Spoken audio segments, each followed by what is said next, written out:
Tonton video ini sampai selesai agar Anda tidak gagal paham.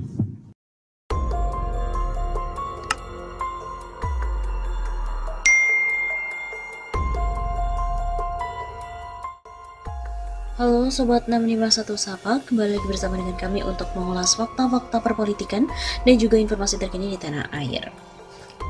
Berita kali ini datang dari Megawati yang menyentil Jokowi soal berbagai macam isu. PDI Perjuangan mencatat ada kerentanan sistem kesehatan nasional akibat ketergantungan kepada produk impor. Oleh karena itu, desain kebijakan dalam masa pandemi juga harus mendahulukan yang lebih penting. Demikianlah yang disampaikan Ketua Umum PDIP Megawati Soekarnoputri dalam pidato politiknya kepada peringatan Hari Ulang Tahun ke-49 PDI Perjuangan yang disiarkan melalui kanal YouTube PDIP pada hari Senin 10 Januari. Jadi melihat urgent dan juga priority dari dulu yaitu lagi loh Pak Jokowi, gak usah yang megah-megah dulu lah. Tapi kan masa alat suntik atau apa dan lain sebagainya itu masih saja dari luar. Masa gituan saja kita nggak bisa bikin ya, menurut saya lagi loh. Saya nanya ini kepada orang-orang pinter, orang Indonesia itu banyak yang pinter. Imbuhnya menegaskan, menurut Megawati pada elemen yang begitu strategis terkait dengan keselamatan masyarakat, bangsa dan juga negara, Indonesia masih belum bisa menjalankan prinsip berdikari. Maka bagaimana jalan percaya pada kekuatan sendiri itu kemudian dibangkitkan. Dalam upaya membangun jalan berdiri di atas kaki sendiri itu, maka sekali lagi saya ingin mengucapkan banyak beribu terima kasih dengan dibentuknya BRIN ini. Dan itu harus mampu menjadi tulang punggung kemajuan bangsa. Sebab tidak ada bangsa besar maju tanpa penguasaan terhadap ilmu pengetahuan dan teknologi.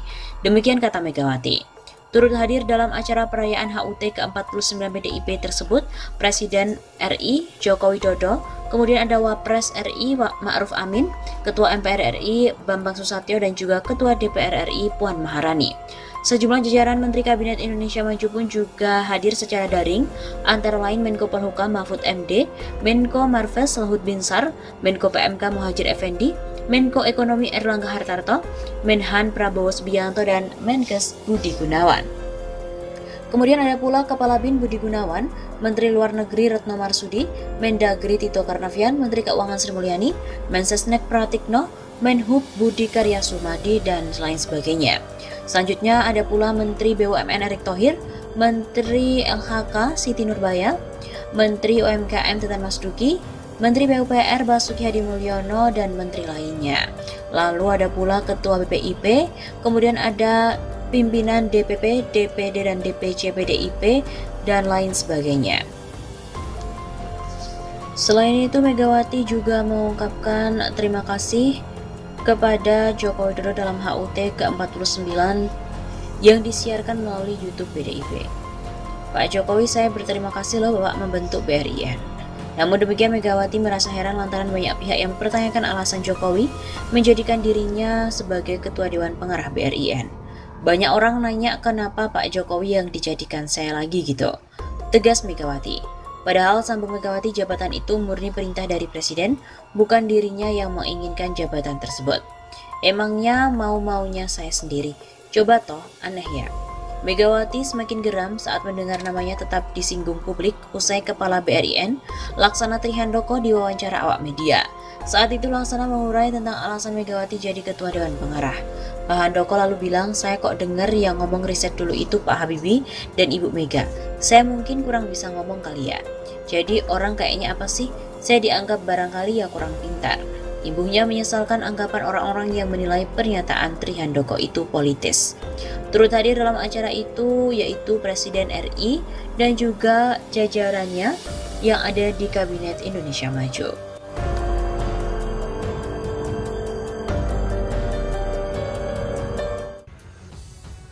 Waduh, Megawati tolak Jokowi 3 periode? Ada apa?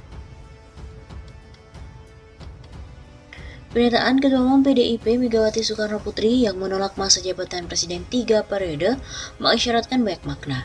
Mantan Direktur Riset Indonesia Presidential Studies Arman Salam mengatakan bahwa pernyataan itu bisa menjadi teguran halus kepada Jokowi sebagai kader PDIP. Sebagai kader PDIP, Jokowi itu jangan coba-coba mengubah konstitusi dengan amandemen Undang-Undang Dasar 1945. Kedua, bisa saja memberikan penegasan pada publik, kalau terjadi amandemen, maka bukan ulah PDIP. Ujarnya seperti dikutip dari Isindo News, Senin 29 Maret.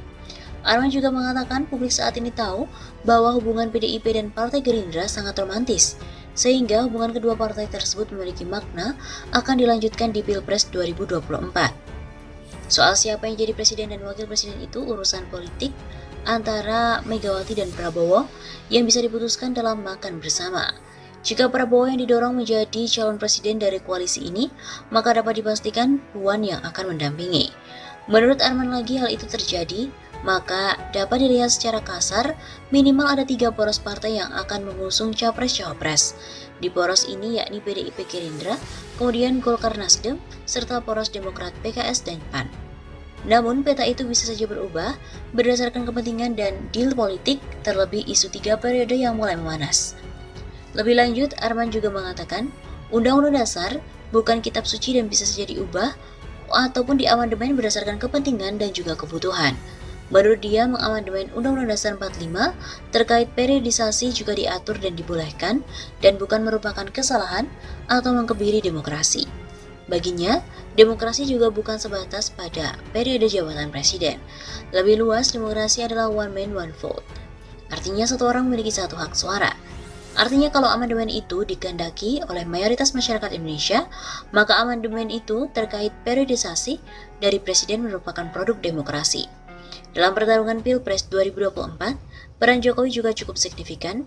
Bagaimanapun juga Jokowi adalah seorang petahana yang saat ini memiliki kekuatan dan jaringan yang paling mumpuni, baik birokrat maupun lintas partai. Belum lagi grassroots yang simpatisan, militan dari Jokowi, tentu berpengaruh besar pada bulat lonjongnya hasil Pilpres 2024. Begitu pungkasnya.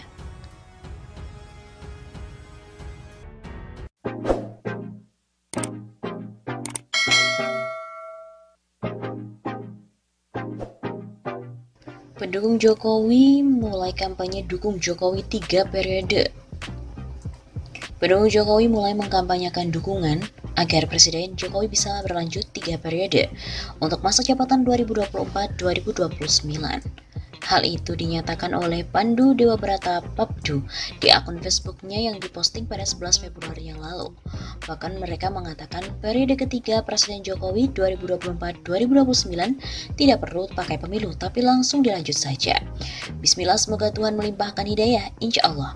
Bapak Jokowi berkenan 3 periode, 95% rakyat Indonesia mendukung.